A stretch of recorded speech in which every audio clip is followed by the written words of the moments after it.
Hello and welcome to 10 Very Big Books, a Malazan Readthrough podcast. My name is AJ Fileri and I have read the first 9 books in the series. It feels weird to say the first 9. With me today is my friend and closest confidant, India Jones. Oh my gosh, I was expecting you to say Peter. That's so exciting. Hey, AJ. Hi, how's it going? Oh, it's going, it's going. With me as well is my granola friend, Pete Bond. Pete, how's the granola? How's the rice cake? How are our healthy snacks? Oh, they're doing good over here. Thanks for asking, AJ. Nice to see your beautiful face. And we just recorded last episode, so it has no time has passed. We're feeling fresh on the call. And speaking of just recording the last episode, Josh Baker also did that. How you doing? Pretty good, and I'm a little offended that you use granola for Pete's, because I literally have a bag of granola here next to me. Give us a shake. I can go get my bag of granola if we're trying to turn this into a competition. I can also get my bag of granola if we're talking granola. This isn't my only bag. All right, I can get some other granola I have too. Okay, I have it at my apartment. I have 3 bags of granola, all different kinds. And AJ, how much granola do you have? We have like a weird kind of milk carton shaped box of granola. Did you get it at your local grocery store? I did. I got it from my some local. crazy stuff about your local grocer. Can you elaborate? Yeah, so it's like a 20-minute drive from my house. I love to talk to Pete about it. It's like exclusively the topic of conversation when Pete calls. No, we are here today recording another episode just 14 minutes after we finished recording the last episode. Wild. It's been 2 weeks for you and it's been 14 minutes for us. We're going to talk about chapters 3 and 4 today. But before we do that, do just want to remind you about the Malazan Stream of the Fallen coming up in summertime of this year. We'll be doing a 10-hour stream for charity. Have guests. We'll play some games. We'll do some stuff. More details to come. Pete, you really look like you want to say something. What do you got on your mind, bud? I was going to say it's been 2 weeks for the listeners, but 14 minutes for us. It's like the planet on Interstellar when time's moving differently. Okay, Interstellar spoilers. Okay. You're okay to spoil Interstellar. Is in it, and he is a villain. Okay, everybody? Wow. What? Yeah, I didn't know that. He's a villain? Are you kidding me? You haven't seen that movie? No, I've seen Interstellar. Isn't he the main character? Who's the main character? That's Matthew McConaughey. Oh, I only saw the last half, which let me tell you is a confusing ride. What the fuck? Josh is in the last half. That's the only half he's in. India, what's your temperature on Interstellar? I've never heard of it. Okay. That can't be true. You have to have heard of it. Imagine there's an organ. What about what do we all think about? What's our opinion on Armageddon? I'm a big fan of Armageddon. Love Armageddon. Never saw that either. Never seen it. Never gonna close my eyes. I'm never gonna fall asleep 'cause I miss you, baby. Is that the other? That's the one of the 2 Comet movies, right? Yes. Yes, actually, that's yeah. the one with Bruce Willis. The other one is Deep Impact. Yes. I love Bruce Willis. I also love Bruce Willis. I hope, I sending prayers. Positive vibes. Sending prayers and positive vibes. Is he not okay? He has Alzheimer's or something. He's got real bad dementia. Bummer. Yeah, he's not doing well, Aj. I'm sorry to break that news to you on mic. Sorry to the listeners if you didn't know and you're a big Bruce Willis head, but I guess if you're a Bruce Willis head, you might have known. Anyway, I'm really AJ, I guess bleep the spoiler, since I guess I should spoil this movie that I thought we all knew. I was like, we've all seen this movie. I'm safe to spoil it. I mean, I don't think we have to. I don't think we need to bleep it. We're fine. Hey, it's the week that the Oscars just happened. Congrats to the movies. Pete texted me and asked if I had any, if I had a bracket, and I said Everything Everywhere All at Once sweeps, and Brendan Fraser wins Something for the Whale. And you nailed it. And I think I nailed it, yeah. Raise your hand if no. you didn't see that coming. Let the record show no hands have been raised. Okay, but the thing is this, I told AJ their ballot would not be counted unless they guessed for all the categories, which they refused to do. I said Everything Everywhere All at Once sweeps, which means everything. Okay, but there's lots of categories where it wasn't nominated, and Well, Brendan Fraser is that- wasn't nominated for Best Original Score. Everything All at Once was nominated. Did you make a bracket? Of course, it wasn't a bracket. It was a ballot sheet. And anyway, let's start the show. Where were you when Chris Rock got slapped is really what I want to know. That's how you like. That'll be the next generation's way to tell if you're a Gen Z or a Gen Y. What were you doing when Chris Rock got slapped? When you heard when the slap heard around the world happened. If the answer's not something else, then you're a millennial. Yeah. Or somewhere else, whatever. Yeah, Pete, you want to get into it? Well, Pete's been wanting to get into it for like the last, I want to say 17 minutes, and we haven't heard the end of it. okay. Once again, I'm under attack. All that happens is Cindy attacks me on the show. Okay. I feel like whenever India says anything to me, it's like, I don't understand the question you just said, or she pulls out a knife and stabs me in the throat. Damn. First of all, Okay. Peter, every question you ask me is 3 minutes long, and I get lost. I get lost in it. You do ask India some tough questions. That is unfair. And once again, I bring up attack. a normal complaint and it's been turned back on me. God, someone help this poor person, Peter Bond. Chapter 3. Filash has turned 15, and they speak about what is going on and mail. Shirkalal speaks with Skorgan about the ship sinking. Filash struck a deal with Mail, and they use Omtos Falak to seal the leaks. Caliph, Gessler, and Stormy travel east. They speak of the adjudicators and of this land, the Spire, and how the Forkrul Assail developed. Garol flies above, thinking about the necessity of assassins. He is worried about Sin and Grub. The two children speak of Caliph and the Forkrul Assail. Sin knows Garol wants to kill them and thinks of a plan to join the Bone Hunters. Gessler and Stormy talk about their mission to fight the Forkrul Assail. The snake is in Icarius, but it is time to leave. Something is coming, and Badal thinks the city is killing them. Kisware speaks with Spax about men and women. Spax leaves, and Kisware thinks about the Bone Hunters. Spax then meets with Queen of Brastel, and they talk about their plan to parley with the Bone Hunters. Tenakalian and Kruhava consider the same thing. Aranict looks around the camp, thinking about the recent battle. She speaks with Bryce about love and their relationship. She felt some hidden power amongst the Bone Hunters during the battle. Hanavat is in her tent, her wounds being tended to. We see the devastation of the burned tears. Gaul is devastated. He wants to give the burned tears over to the adjunct and then die. His will to fight is gone.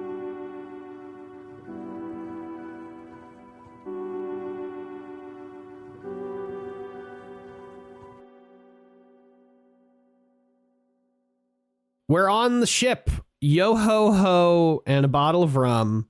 India, what do you think about being back with the pirates, back with Shirkalal? The ship is sinking, but then Filash makes it not sink. What do you think about all this?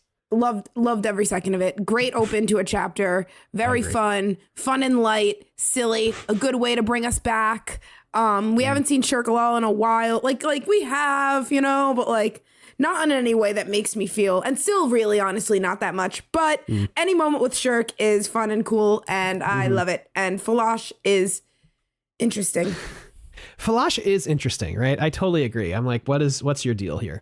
Literally. But no, I totally get what you're saying about Shirk. Like, it feels like at the last half of Dust of Dreams, it was like, and Shirk's doing this anyway. We move on. But having Shirk be like the first thing in this chapter, I think is good for her. She's worked hard and she deserves it. Mm-hmm. Agree.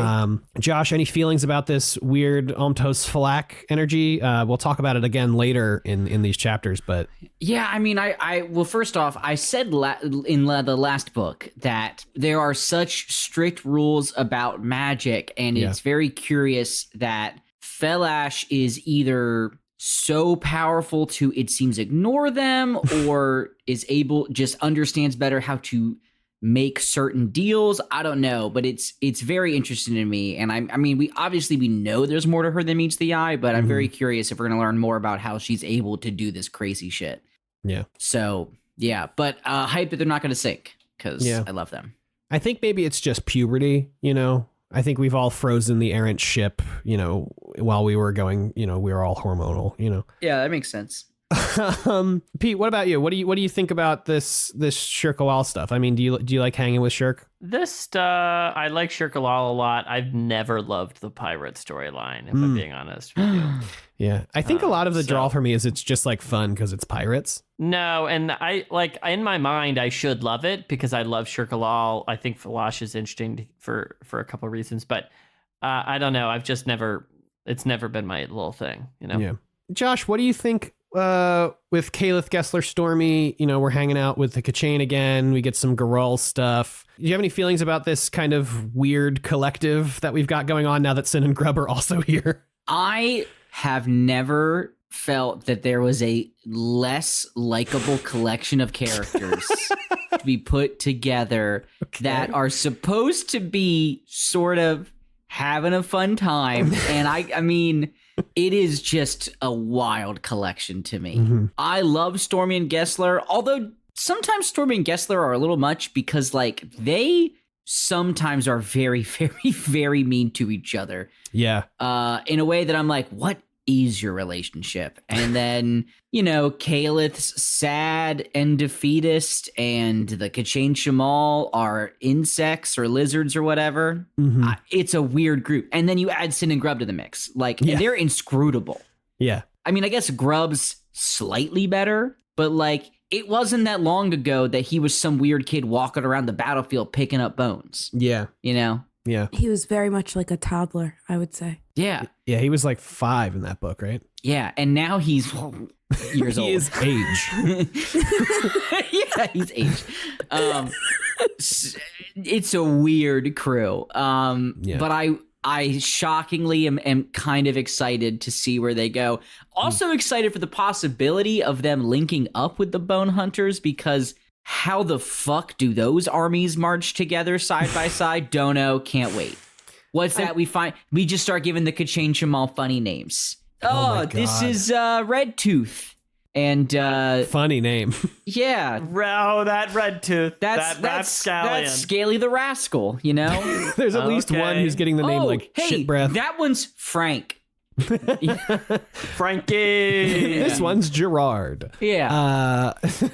Pete, we're back with the snake for a moment. Badal thinks the city's killing them. I mean, you know what happens here, obviously, but like when you first read this, did you think the snake would end up in Icarius and then it would be like, and here's where they live and like make their new society? Or were you like, no, they're not going to stay here for a very long time? Did you think they were going to leave as quick as they do?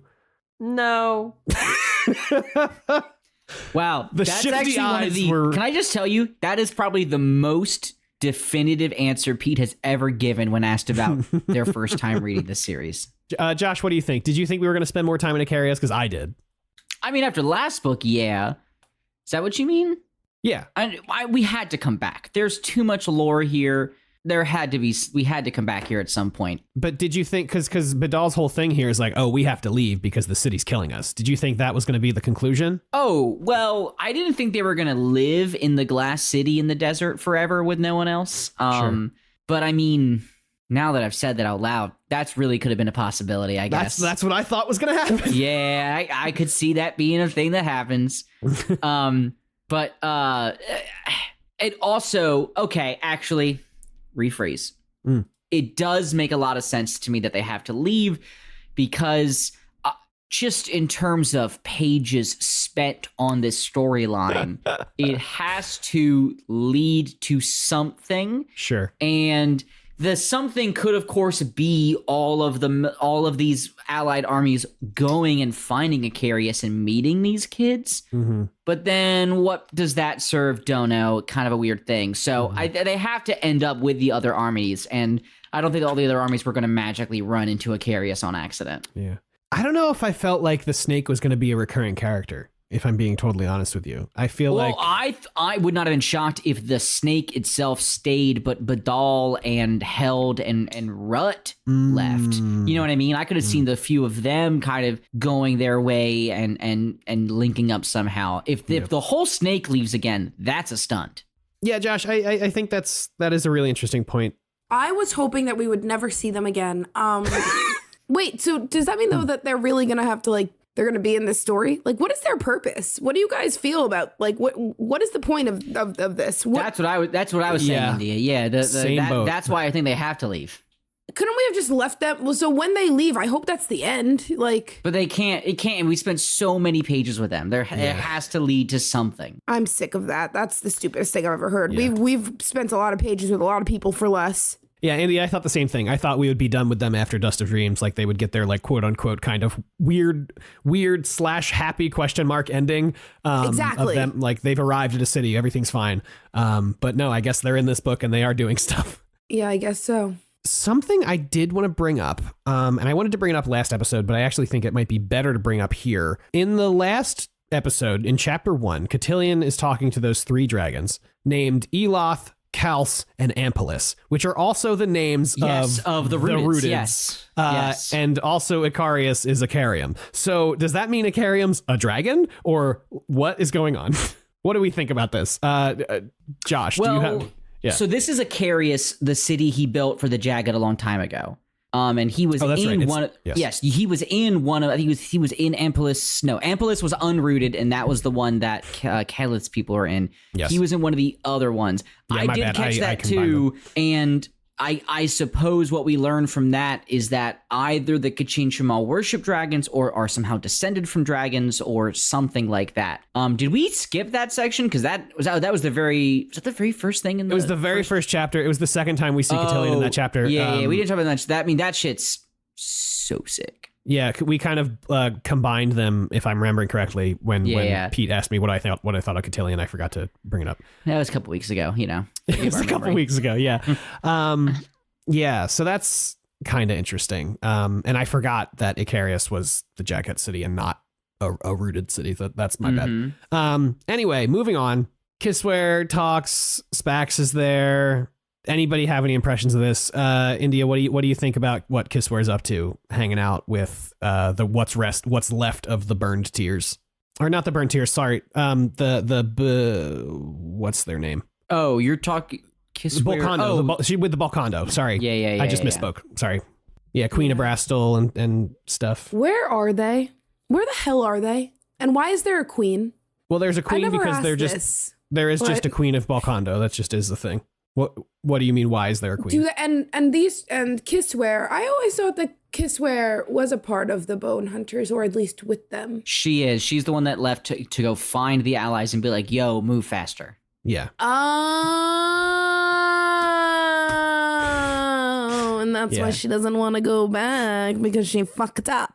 A little bit. Did she fuck up? Kind of. Well, she doesn't really want to be with them because if you remember correctly, in the last book, Masan Galani revealed that they're trying to revive the crippled god and not kill him, and Kisware was like, "Hey, that fucking sucks." So I think part of her is like, if we don't wind up going back to the Bone Hunters, that's fine with me. But correct me if I'm wrong in thinking about that. Yeah, Kisware's the one that's not really in it, and Cinter is in it. Yeah. But yeah, so they are just on their way back to continuing their way, I guess, to the Bone Hunters. Do you have any feelings about that? And where are they? The Bone Hunters are just farther into the wastelands. Yeah, east. The Kisware and Co. are like imminently going to meet Tavor in chapter 5, assumedly. Well, and they're on the way. Yeah, Tavor and company, I think, have stopped for quite a few days to sort of lick their wounds. Yeah, because Tavor was like fully dead.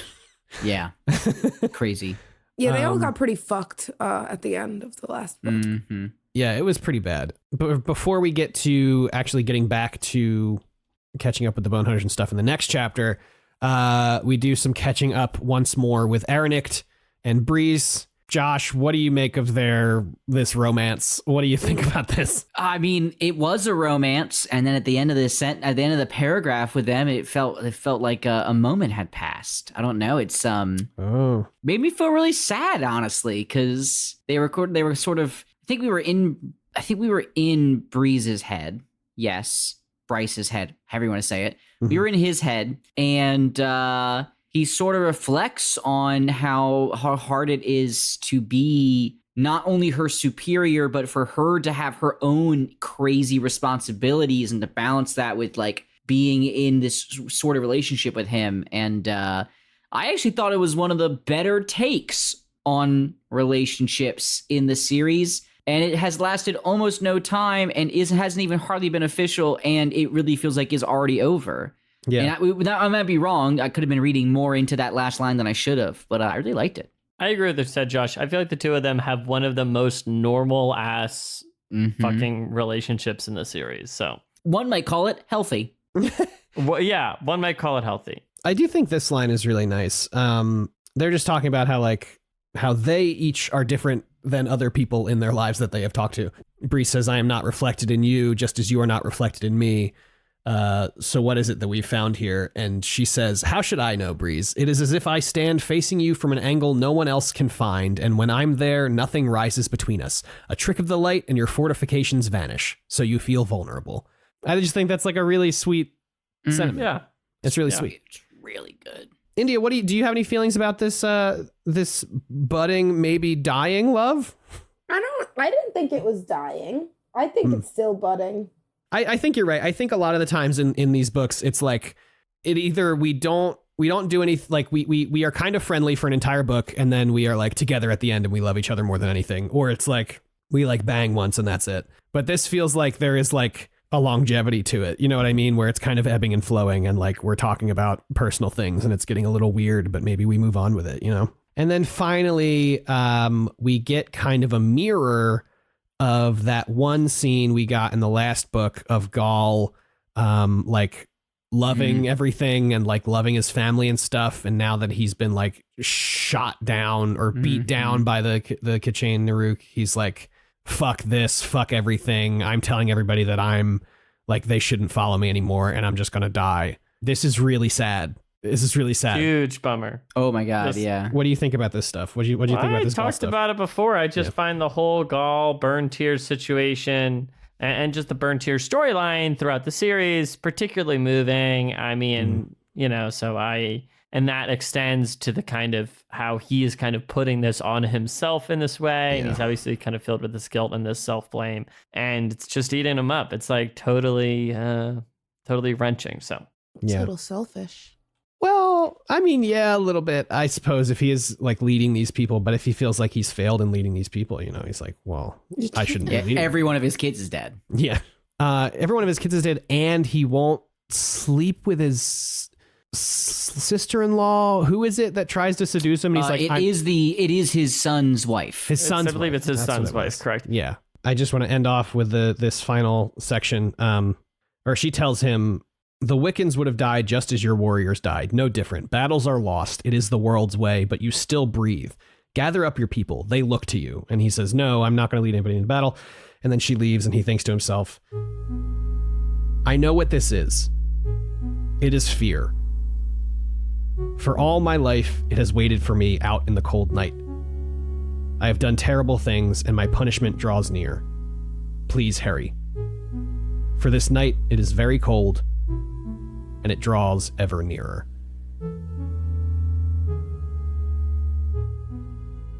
Just so fucking upsetting.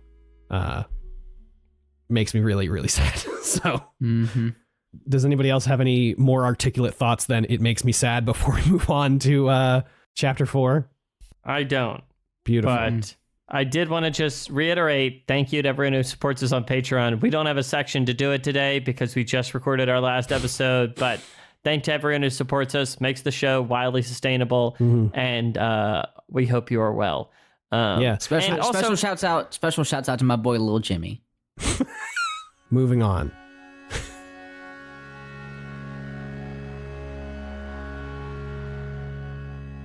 Chapter 4. Blistig thinks back on Keneb's death. He thinks on his life and how Tavor has taken it from him. Faradan's Sort is surprised when Kindly orders a kit inspection. She speaks with Scanero about that approach and the battle. And the Bone Hunter's belief that Ruthen Good is dead. Banishar feels the worm of autumn stirring. Crundrel warriors ask Dead Hedge to join the bridge burners. After some discussion, he allows them. They bring a new energy to the bridge burners. We meet Gaunt Eye and Rib, 2 new soldiers. They speak with Baron Gruck, and then we see Cinter return, who asks about her sister and what has happened. Ruffle speaks about the trick to fighting the Shorttails. Cinter speaks with the Menders as they're recovering from battle. Herb speaks with the Marines. Fiddler's squad, Widdershins, Throatslitter, Deadsmell, and Balm all discuss the battle and what Lestara Yill did. Shortnose joins his squad and they elect Korab to corporal. Cuddle thinks about the loss of Bottle and how the 4th squad is hurt. Lestara Yill talks to Henar Vigolf about the Shadow Dance and feeling reborn. Banishar encounters Blistig, who seems different, exposed, someone who cares desperately what others think of him. Deadsmell is brought to heal Tavor. He glimpses inside her spirit and begins to weep. Tavor is healed and brought out to parley.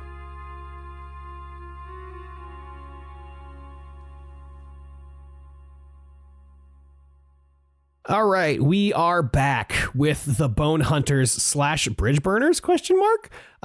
We just kind of hop around this whole camp doing stuff. Yep. I think I kind of want to just kind of freeform. Josh, was there anything that kind of caught your eye here in this kind of, reintroduction to the Bone Hunters here? Honestly, I've never felt more into the soldier shit than this chapter. Yeah, really baby. Good. I feel like it took so long, but I feel like the last book just pounded us over the head with their fucking names so many times. And we didn't take 2 months off of reading this time, that for the first time I've gotten into this and been like, oh yeah, all of the people I know. Got it. I'm here.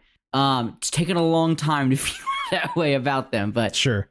Thought it was really great. Really interesting to see all the squads reforming. I liked it a lot. Yeah. All right. I wanted to ask a quick cue to everyone, because a lot of different sections you touched on here, AJ. Did anyone think these Fist Blistig complaints were hashtag relatable, understandable, or well-founded? I don't know. I mean, it's kind of just like, that's like what being in the military is a little bit. I find him reprehensible. Okay, and last, India. Hate. Okay, so we're not really seeing his point of view. It's definitely bad vibes. Yeah. Do you agree with him? No comment. Say it. Yeah, Come on. Say it. A lot of Blistig hate. I can sympathize with feeling like I understand why he's thinking that way. For sure. I mean, it makes total sense for me why his character thinks this. So yeah, I agree. Do I think he's like fairly characterizing the events? Maybe not. Maybe no. But can I actually? One thing he is right about, in my opinion, is Tavor made a massive mistake in making him Fist. I do agree with him there. Josh, I feel like you said that like six episodes ago, and it's only gotten more intense. I did. Yeah. No, he's a dumb. Every time we circle back, you're like, oh, and by the way, Blistig should never have been made Fist. He did not deserve it. I feel so strongly about this now. I get it. She didn't have a lot to choose from, but Pete. Yeah. There is a correct answer. What was your favorite little vignette here? Okay, interesting. There's a correct answer. Just had to think, looking, thinking. Okay, easy. It's all the Banishar stuff. Wrong. It's Captain Kindly telling everybody to inspect their kits because he wants to get their minds really off of being fucking sad. Yeah, it's really good. Faraday and Sort falls for it, and then they're like, no. I did this on purpose. Have we talked about it? Do you know it's a great bit? The Pores title bit. And also, okay, he's kind of a monster for monopolizing all the goods right now, but it is so fucking funny all the time. It's really funny. It's really funny. I hate it personally. I want to say You hate it, AJ? we met them in fucking. You know what book it was? It was book 2? 5. Oh. It's book, not book 5. You're it's wrong. book 3. Then it's whatever one that Karst is introduced in. 4. 4. Oh, it's 4. Fuck, I didn't think it was 4. Oh yeah, I got it. It is book 4. We're introduced him in book 4, and if you told me then that Lieutenant Pors is actually the shitbag and Kindly is with it, insane to me. What a payoff. It's the turn. It's good. It's really, really good. It's in his name all along. It's in his name. We thought it was ironic. Pete, you first pointed out this Banishar stuff. What struck you about this? Okay, if I'm going to be honest, we're rereading the series. And What? in my mind, I'm like, I love Banishar. I just feel this deep in my heart. Sure. Bad take. And Bad then take. and then we get to book 6, and I'm rereading the book, and I'm like, wait, why do I love Banishar? This is like a very what is it about him? And then we're reading a little more. I'm like, wait, I do love Banishar. And then when I get to these sections, I'm like, and just this whole last book, I'm like, yeah, Banishar rules, and I love him. Just because he's like a drunk guy waiting for his big worm to take him? I think the answer is because he's kind of a pathetic guy. Yeah. He's kind of a worm of autumn, if you will. He's just kind of a little worm of a guy. And I know that sounds a little rude, but what I mean is I think I've just always loved characters that are a little just pathetic. They're just pathetic little guys who don't know what's going on. You know, I love Crocus. Do you mean Crocus? Definitely a bit of a pathetic little guy. Pathetic little meow meow is the phrase you're looking for. Pathetic little meow meow. Yeah. They're just a little they're just like, guy, what are you doing? You know, and that's how I feel about Banishar. I rest my case. Sure. India, was there anything specifically that jumped out to you? Oh, yes, Pete. There also is cool stuff about him as a character and him as a priest and what that means. But I did a whole bit, so I'm going to step back but no, I do like Banishar. Cool. India, was there anything in here that jumped out to you in any of these sections?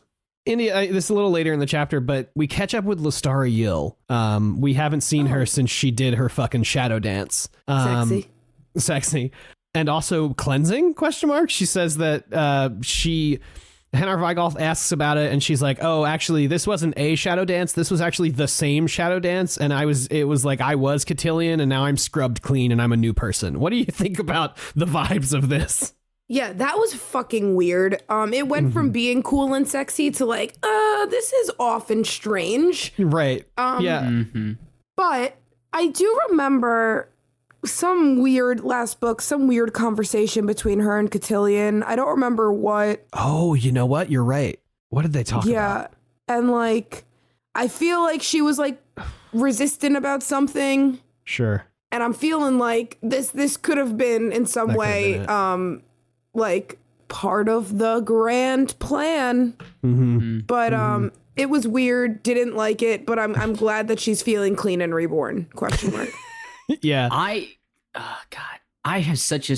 feel so strongly the opposite way, Indy. I thought that was to me, that felt like Lestara's reward for just years and years of being a pawn a lot of the time for Cotillion and for others. And that was her one, she finally had a person that she was kind of interested in, and she needed to protect multiple people, which she has, failed to do so a number of times throughout the series. And I thought this was a really nice moment of she is her god steps in and is no, this is the time this is the time you have to succeed. And just how crazy must that be to be all right, I'm gonna do this thing I've not done in a while, and then 30 seconds later you wake up and there's 600 people dead, and you're what happened?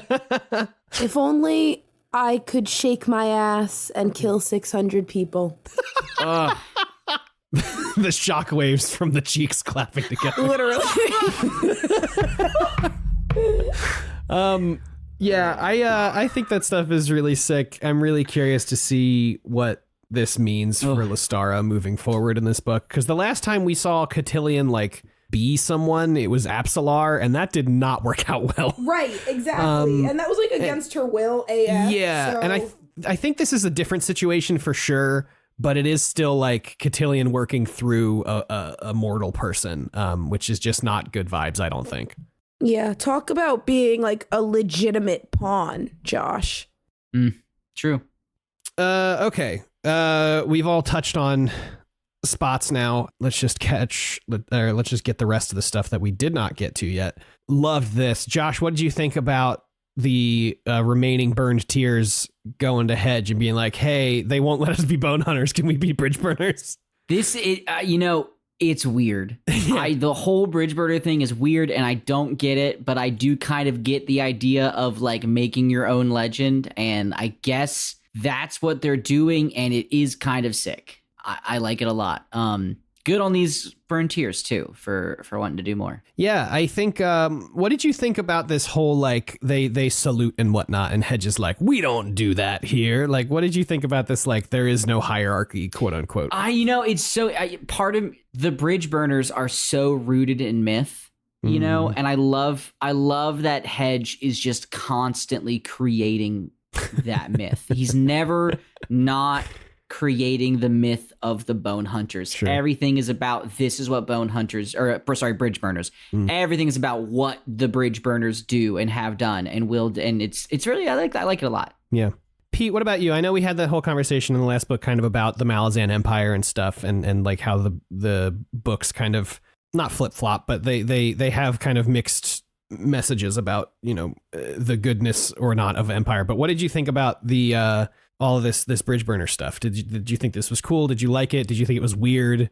All I will say to Josh's point, and I know what you're saying there, AJ, but it's just that's such a big subject in these books. Oh, yeah. I hear you. But I will say, I think on this specific regard, I feel like it's always been baffling to me, this kind of totally unexplored and untalked about element, where sometimes people will be like, oh, what made the bridge burners great, or what made the Malazan Empire's armies great was like that individuals were empowered and had the power to do whatever they thought was a good idea. Sure. And this kind of bred innovation or like cleverness in soldiers or something. And to me, that kind of imagines a totally alternate idea outside of like traditional military structures, which are pretty codified and pretty like hierarchical in that sense, you know?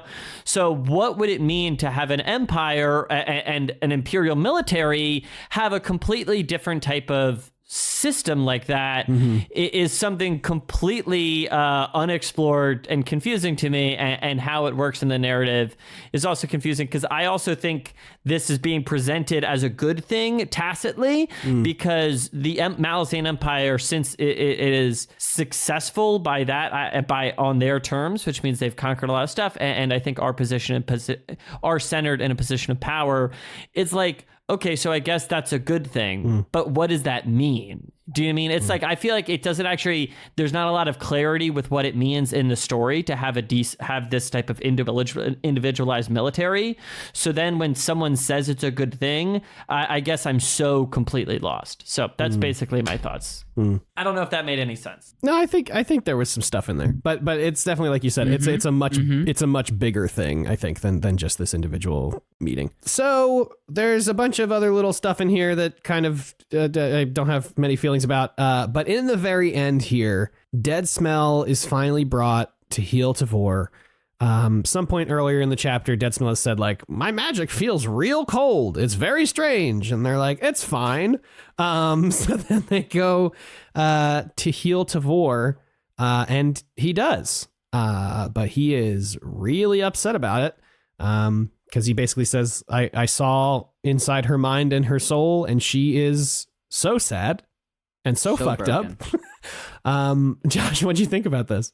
I mean, I thought it was really, the magic system in this series is so cool, and the idea of Hood's realm being gone but being replaced by Omtos Valak, his original Warren, really interesting idea. A lot of thoughts there, but I mean, Tavor is such an important character, and I mean, Steve told us in the first or second book that like she's the character that we like never get into, and so this is like one of 3 peaks inside of her that we've had in these 10 books. So I thought it was really, really interesting. Mm-hmm. I loved it. Yeah. I think it's really cool. I think when they're like, oh God, I don't remember exactly what it is, but when they like puzzle out that like, oh, it's Omtos Falak because Hood is Jaghut. I think that was like an awesome little section. And then here at the very end, India, the Volcando arrive with Aranict and everybody. And we end off here with Spax talking with the Atrisita, and the Atrisita's like, hey, what's the Everteen Legion up to? Because he just sees them like walking, or she just sees them like walking around camp. And Spax says, what are they doing, Atrisita? Spirits below. They're being human, because they are just kind of coming together as people. What did you think about this kind of ending? You know, these two separate armies kind of coming together, being like, we're all people. We're all kind of, you know, everything's kind of been fucked for all of us. Yeah. There's a lot of trauma that's gone down for these little soldiers. So I think it's a nice, like, I don't know. If I had the proper vocabulary to express how I felt about this, I would. But sure. I don't know. It you know, a lot went on. They're all just kind of trying to get their shit together and figure it out in the wasteland. And I feel for them. And I think that's true. Like, they just need a fucking moment to just be human. For real. I totally agree. I think it's really great to see this moment. You know, I think it's really I don't know, kind of a hopeful cap on the end of this book. That's like this section of the book, book 1. And I kind of like this little group. I'm kind of intrigued. I think it's cute. So, Josh, you might just get that group that you've always wanted. I would love that so much.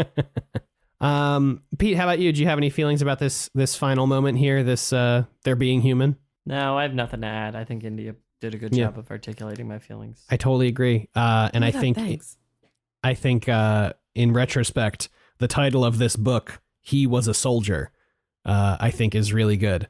Book 1, He Was a Soldier. And so, yeah, that will bring us to the... No. Whoa, okay. It was brought up in the Discord, and I believe AJ literally said we should do this. Yeah, I forget what I... briefly talk about the fact that book 10 is structured in the same way as Gardens of the Moon, unlike the other 8 books in the series. Yeah, I love that. I think that's really cool. Do you have feelings about that, Josh? It's pretty sick. Yeah, it's pretty sick. What about you, Pete? Since we're sharing unrelated thoughts, okay. How did you guys feel cracking open? I feel like it's in such an insane move. You crack it open. Oh, what's that? There's like 50 new characters. Oh yeah, of course. The very first thing we do is new names. 4 full pages of names. Well, of course. On top of the already long Dust of Dreams appendix. You know. Yes. I also did think it was interesting to note there's no prologue here. Similar to how I did notice there was no epilogue in 9. There's no prologue here. So really just, you know, we are just on one big story. Yeah. India, did you notice, or do you care about the construction of this book being the same as the first book? We're split into 7 books here. I didn't know that, but I read it. And because you know me, just trying to figure out what the book means and running into things always. Yeah. So I did read that, and I did find that interesting and cute, and I like it. And like, Steve's like, I don't remember what I was thinking. I wrote that book 25 years ago. And I'm like, don't you, Steve? Don't you remember? Yeah. I think it's I don't know. It just sets a really great vibe going in. You know, it's kind of just we're back to our roots. Everything is cyclical. History repeats itself, et cetera, et cetera. Anyway. Listen, AJ, thanks for hosting. You did a wonderful job. I'm looking forward to everyone as we tune in next week to talk next time about all the takers of my days. Does anyone want to herald a prediction about what may happen in book 2, All the Takers of My Days? Absolutely not. I don't think we'll meet any new characters. Okay. That's my hot take. That's a bold prediction. No new characters. Wow. I can't wait to meet 7 new children from the snake. Fuck. Oh. Shit, you're right. You didn't know about Trickfubka? They see into the future. Yeah, this is Parla. They were asleep the whole time because they have they need to keep their blood sugar high, so they went into a catatonic state until they had a snack. Do you remember the old matron? She shit out another species. It's never been seen before, and it looks like this indescribable nonsense. And I've decided to name it doo-doo shit. Thank you all so much for listening. We will be back in 2 weeks, and I'm about to do my credits thing, so I will leave it there. If you want to talk to us on Twitter or Instagram, we're at 10 Very Big Books. We are 10verybooks at Gmail. I will talk to you in a second, but Pete, you want to say something? AJ, I almost never do this, but I do think we might meet a new character. Spoilers! I don't mean to spoil you for the first time in the series. I did look ahead. I can confirm maybe we'll meet a new character. When I say new, you say character. New character! Hello, everybody. Producer AJ here, sitting next to my cat. Thank you so much for listening to this episode of the podcast. If you'd like to give us your thoughts or feelings about this or any of our episodes, you can always email us 10verybooks@gmail.com, tweet us at 10verybooks, or you can head on over to Discord, bit.ly/VBB Discord. That's capital V, capital B, capital B, capital D, Discord. That link will also be in our show notes. Thank you to all of our wonderful patrons over on Patreon. If you'd like to financially support the show, you can head over to patreon.com/10verybigbooks. That link also in the show notes. And another quick reminder that this summer we will be doing the Malazan Stream of the Fallen 10-hour charity stream. So keep an eye on our socials and on the Discord for all of the information about that. More to come soon. And as always, thank you so very much to Dan Gesrick for making our spectacular cover art. You can follow him on Twitter at @A_W_DanG for opening day vibes. Thank you as well to Resident He Was Goo the whole time, Scout Wilkinson, for the special art she is providing for this season. You can follow her at Humble Goat on Twitter. And of course, the wonderful music in today's episode, including the remixed intro and outro tracks, is by the one, the only Amaranthan from his album Simulant Rain, which you can find along with his other music on bandcamp.com. Links to all of their pages will be in the show notes, and 10 Very Big Books will be back in 2 weeks on April 14th talking the Crippled God Book 2, All the Takers of My Days. Talk to you then, and thank you so much for listening.